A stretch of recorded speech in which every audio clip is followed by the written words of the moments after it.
Assalamualaikum warahmatullahi wabarakatuh. Saya akan membawakan materi tentang dasar-dasar elektronika.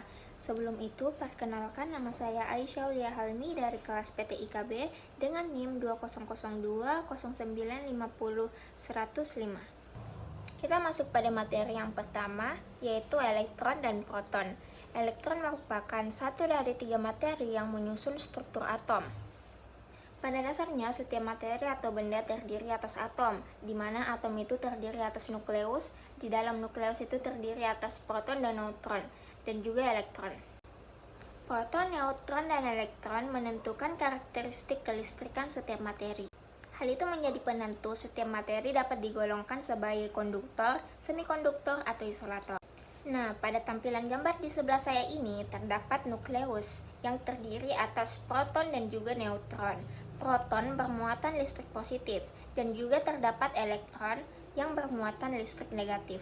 Jika suatu benda kekurangan elektron, maka benda itu dikatakan bermuatan positif. Nah, kembalikannya, jika suatu benda kelebihan elektron, maka benda itu dikatakan bermuatan negatif.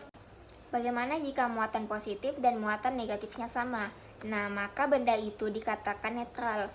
Dalam sebuah atom, proton merupakan inti atom dan elektron mengorbit di sekelilingnya. Akibatnya, elektron mudah bergerak dan proton yang merupakan inti sulit bergerak. Elektron bergerak dari potensial rendah ke potensial tinggi. Kita masuk pada materi kedua, yaitu arus listrik dan muatan listrik. Kata arus berarti aliran atau gerakan. Arus listrik dapat dianalogikan sebagai aliran air. Kita bahas arus listrik dulu. Arus listrik mengalir melalui rangkaian kabel listrik. Lalu baterai menghasilkan tekanan listrik yang disebut gaya gerak listrik atau tegangan listrik, yang kemudian memaksa muatan listrik yang bergerak atau yang disebut arus listrik mengitari suatu rangkaian listrik. Nah, arus listrik yang mengalir tersebut mampu melakukan usaha untuk memutarkan motor listrik. Kita masuk pada materi tegangan listrik.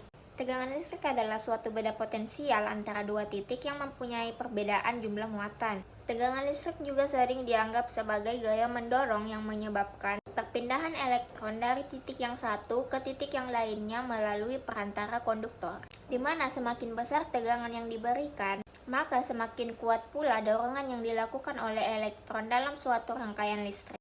Sistem satuan internasional untuk tegangan adalah volt atau V, yang diambil dari nama Alexander Volta 1748-1827, yang menyatakan satuan volt adalah perubahan energi sebesar 1 Joule. V adalah tegangan listrik atau volt, W adalah energi listrik atau Joule, Q adalah muatan listrik atau coulomb. Contoh soal. Soalnya adalah sebuah baterai memiliki tegangan 6 volt digunakan pada lampu. Energi yang diserap lampu 12.000 Joule. Berapakah muatan listrik yang dipindahkan? Untuk memudahkan menjawab soal, kita dapat menggunakan rumus yang ada pada gambar segitiga biru di sebelah ini. Nah, untuk mencari Q, kita cuma perlu menutup Q dan melihat bilangan yang terbuka, yaitu W dan V. Nah, kalau atas bawah itu berarti dibagi W per V. Begitu pula untuk mencari V, kita cuma perlu menutupnya dan membagi W per Q. Untuk mencari W, kita cuma perlu menutup W dan melihat V dan Q. Kalau bersampingan berarti dikali, berarti V kali Q. W-nya tadi 12.000 Joule dan V-nya 6 volt. Jadi dibagi 12.000 dibagi 6 menjadi 2.000 coulomb. Jadi Q adalah 2.000 coulomb. Materi selanjutnya adalah hukum Ohm. Pada tahun 1827, George Simon Ohm, seorang ahli fisika Jerman yang hidup antara tahun 1787 sampai 1854, melakukan percobaan untuk menentukan hubungan antara kuat arus dan tegangan. Hukum Ohm sangat sederhana dan sangat berguna untuk menganalisis suatu rangkaian listrik.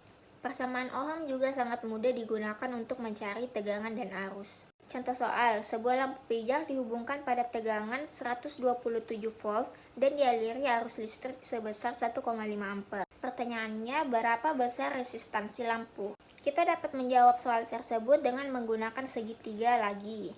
Nah, segitiga di samping saya ini merupakan rumus yang mudah. Nah, kita kan mau mencari resistansi yaitu R. Jadi kita sisa membagi yang atas dan yang bawah, yaitu V bagi I. V-nya sudah kita tahu yaitu 127 volt dan I-nya 1,5 ampere. Jadi kita bagi V dibagi I dan menghasilkan R yaitu 84,7 ohm. Materi selanjutnya adalah penghantar listrik.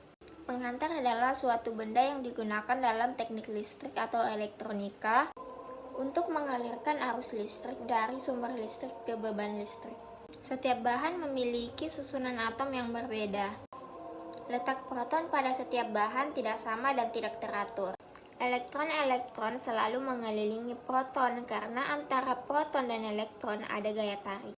Besarnya gaya tarik ini tergantung pada jarak antara proton dan elektron-elektron.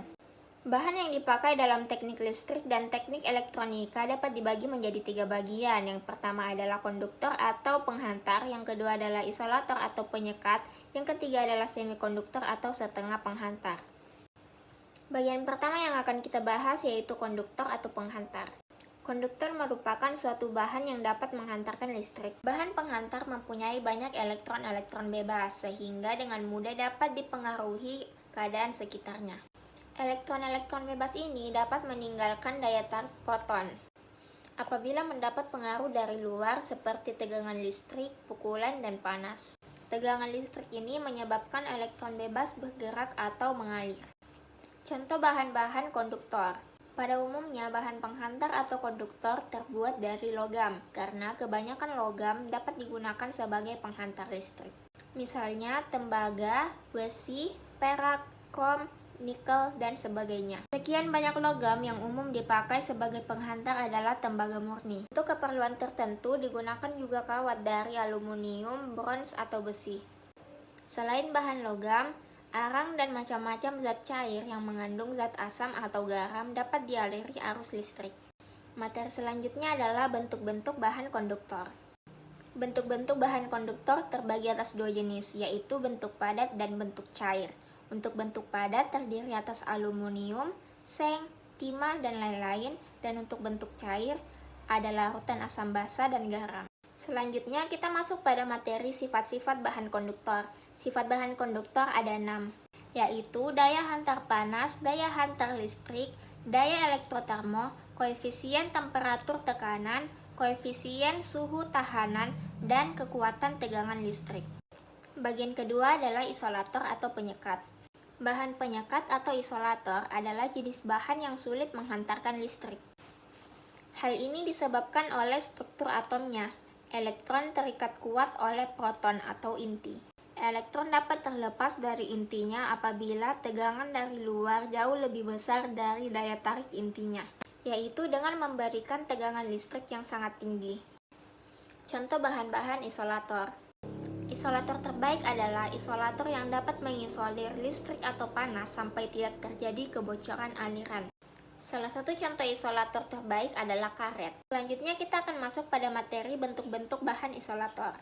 Seperti keadaan umum benda alam, penyekat memiliki bentuk-bentuk yang sama, yaitu padat, cair, dan gas. Hal ini berlaku sesuai dengan kebutuhan, sebab kadang-kadang perlu digunakan bahan padat, cair, atau gas.